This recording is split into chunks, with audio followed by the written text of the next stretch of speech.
최근에 이 전세 사기와 관련해서 뉴스 보도가 많이 나오고 있죠. 필드에서 보면은 이 전세 사기가 수면 위로 떠오른 건 빙산의 일각입니다. 지금 이 영상을 보시는 여러분들도 여러분들의 자녀분들도 충분히 겪을 수 있는 리스크이기 때문에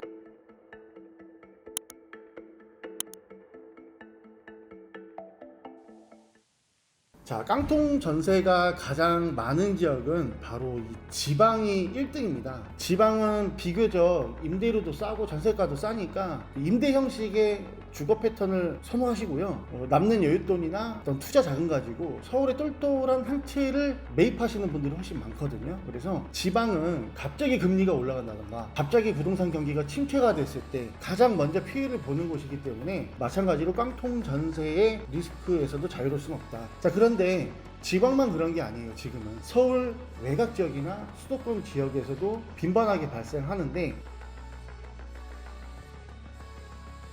자, 경찰청에서 발표한 전세 사기에는 총 7가지의 유형이 있는데요. 부동산 관리 관계를 허위로 고지하거나 실소유자 인척 행세를 하면서 권한이 없는데 계약을 치른다던가, 자, 위임을 받았는데 그 범위를 초과해서 계약을 한다던가, 허위로 보증보험을 체결한 이런 계약을 한다던가, 불법으로 중개나 매매를 한 케이스는 형사처벌이나 민사처벌이 다 가능합니다. 자, 그런데 보증금을 미반환한다. 사실 선의의 임대인분들도 많아요. 갑자기 경기가 안 좋고 사업이 뭐 꼬꾸라져서 코로나 때문에 어려워서 세입자가 나간다고 하는데 돈이 없어서 보증금 반환 못 해주는 선의 피해자인 임대인분들도 있기 때문에 형사처벌, 민사처벌 다 어렵습니다. 무자본 갭투자 같은 경우에도 사기로 묶어서 가야 되는데, 이 사기에는 기망행위나 어떤 재산상의 이익을 취하는 등의 여러 가지 입증을 해야 되는데, 이 신축 빌라 같은 경우에는 이 부분이 입증하기가 어려워요. 거래 체계가 일반적인 주택 전세 계약과는 좀 시스템이 다르기 때문인데, 이 부분 오늘 디테일하게 볼 거예요. 어쨌든 지금 주택도시보증공사에서 악성 임대인 이런 사람들을 리스트를 해놓고 이 리스트를 경찰과 공조를 해서 수사 범위를 확대를 하고 있습니다. 이놈들을 구속시키고 처벌 수위를 좀 높여가는 등의 여러 가지 제도가 진행 중에 있는데, 이제 구속 수사가 꼭 능사는 아닙니다. 왜냐면 이 전세 사기를 만들어 놨으니까 이거를 해결할 것도 임대인이거든요. 어쨌든 나쁜 놈이긴 하지만 원초적으로 해결할 수 있는 주체가 없어지는 거기 때문에 이 부분에 대해서는 시스템적으로 제도적으로 좀 더 구체화된 프로세스가 좀 필요할 것이다 라고 볼 수가 있겠고요. 주거용 부동산 전세 사기 같은 경우에는 우리가 크게 두 가지 틀입니다. 기존의 주거용 부동산과 신축 부동산인데요. 기존의 부동산 같은 경우에는 전세 사기 당할 이유가 거의 없습니다. 왜냐면 등기부등본 열람해서 이 사람이 근저당이나 담보를 졌는지 이 등기부등본 열람하면 나오고, 계약 시점에 국세나 지방세 체납한 거 있는지 증명서 하나만 좀 발급해달라 그러면은 권리상의 문제 없고 임대인의 재산상의 문제가 없다면 특약만 잘 쓰면 전세 사기 당할 이유가 없죠. 그런데 이 뉴스 스크랩 보시면요, 근저당이 있는지를 알면서 전세 계약을 체결하신 분들은 사실 구제가 어렵습니다. 물론 이 과정 중에 공인중개사가 기만 행위를 했다든지 그냥 이 정도면 괜찮아요 이런 식으로 계약의 동기부여를 제공했다면 사기죄나 공인중개사법령을 위반한 행정처벌은 가능할지 몰라도 온전하게 전세보증금 100% 다 받기는 어렵다는 거죠.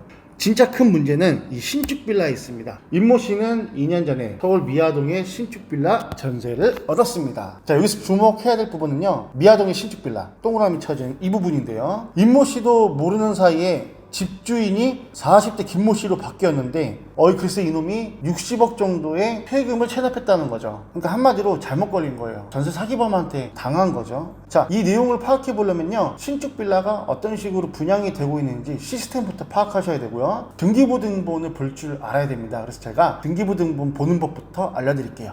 자, 모든 신축 건물들은요, 건축주 앞으로 보존 등기가 나옵니다. 이 사람이 1대 소유주예요. 자, 그런데 이 사람한테 매매로 집을 산 사람이 있으면 우리가 임대계약할 때 이 현재 소유자와 계약을 체결하잖아요.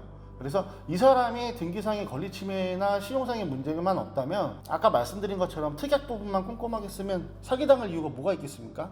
자, 그런데 신축 빌라는 시스템이 다르다고 말씀드렸죠. 자, 소유권 보존 등기가 건축주 앞으로 나왔습니다. 자, 그런데 이전 등기 된 게 없죠. 자, 무슨 내용이냐면요, 신축 빌라 같은 경우에는 분양을 할 때 수분양자가 계약금 넣고 아파트처럼 중도금 1, 2, 3차 넣고 잔금 넣고 이게 아니에요. 집값이 3억이면 전세보증금 2억 원 활용해서 갭투자 1억만 한다, 이런 문구들 많이 보셨을 텐데요. 그렇습니다. 수분양자는 1억에 대해서만 계약금 중도금으로 납부를 하고요, 마지막에 건물이 이제 완공이 되면 세입자를 맞추면서 세입자가 납부한 전세보증금을 가지고서 마지막 집값을 처리를 하는 거거든요. 자, 그런데 수분양자는 등기상의 소유자가 아니기 때문에 전세계약 체결을 못해요. 그래서 소유권 보존 등기 소유자인 건축주가 임대계약을 대신해 줍니다. 원래 임대인이 맞는 거죠. 그렇게 임대인이 전세계약을 체결하면 세입자가 이사 들어오는 날, 잔금 처리를 하는 날 이전 등기도 같이 넘어가요. 자, 이 방식대로만 되면은 문제 없습니다. 갭투자도 1억이니까 전세가랑 매매가랑 차이 많이 나죠. 자, 그런데 만약에 무갭투자라면 어떻게 될까요? 자, 무갭투자란 뭐냐면요,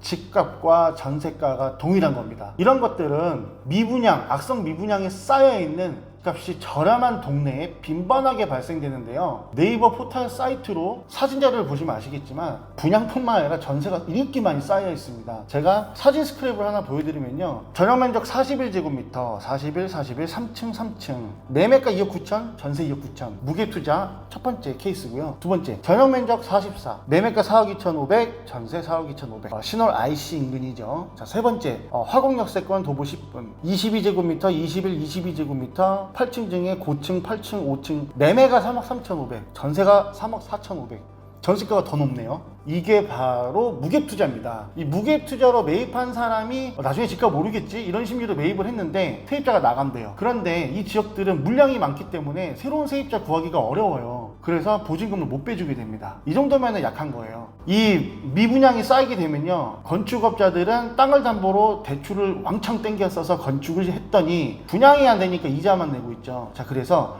무갭투자로 전환을 합니다. 상황이 더 안 좋아지면 전세사기범 브로커한테 넘기게 돼 있어요. 브로커가 먼저 작업이 들어오기도 하지만요, 호당 얼마씩 내가 무갭으로 사줄 테니까 수수료를 달라. 그게 1,000만 원이 될 수도 있죠. 10채면 1억, 100채면 10억입니다. 악성 전세사기범들 500채, 600채 있는 거 뉴스에서 보셨죠? 그런 식으로 이미 차명으로 받아서 돈 세탁 다 끝냈는데 이 사람들이 과연 보유세를 낼 생각이 있을까요? 지방세, 국세 체납이 빈번하죠. 그래서 아까 미아동 신축빌라 임모 씨와 같은 사건이 발생됩니다. 그러면 강제경매 집행이 되겠죠? 전세보증금 날라갑니다.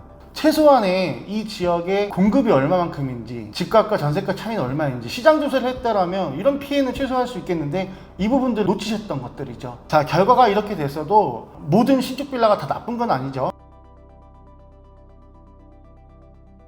그래서 계약의 특약을 어떻게 쓰느냐에 따라서 피해를 안 볼 수도 있고 피해를 최소화할 수 있고 안전하게 거주할 수 있는데요, 계약서를 어떤 식으로 쓰냐면요, 구축 매물 같은 경우에는 선순위 근저당이 있으면 그냥 계약하지 마세요. 그게 원칙이에요. 만약에 계약을 한다고 하더라도요, 후순위에 나보다 빨리 전입신고 확정일자 받은 임차인들이 누적이 돼 있으면 거기서도 또 밀려요. 보통 이런 것들이 수도권과 지방 단독 다가구에서 발생됩니다. 이 부분 숙지하시고요. 신축 같은 경우에는 이 특약들을 꼭 넣으세요. 임차인의 동의 없이 소유자가 바뀌게 되면 법정 승계되는 이 전세 계약을 나는 거절하겠다, 이렇게 꼭 넣으시고요. 그 신축 빌라 전세 계약을 할 때는요, 분양계약서나 매매계약서 첨부해 주세요라고 요청하세요. 분양계약서 봤더니 전세가랑 똑같아. 그럼 계약 안 하시는 게 당연히 좋아요. 최소한 분양가랑 전세가랑 갭이 좀 벌어져 있어야지 안전하다는 뜻이고요. 추가로 수요 공급 팩트체크 꼭 한번 해보시고요. 두 번째로는요, 계약 시점에 한번, 잔금 때 한번 지방세, 국세 완납증명서 주세요라고 요청하세요. 계약 시점부터 잔금 때까지 이 체납한 게 없어야 됩니다. 계약할 때 이 사람이 국세, 지방세 체납자인지 모르고 계약을 썼어요. 잔금 시즌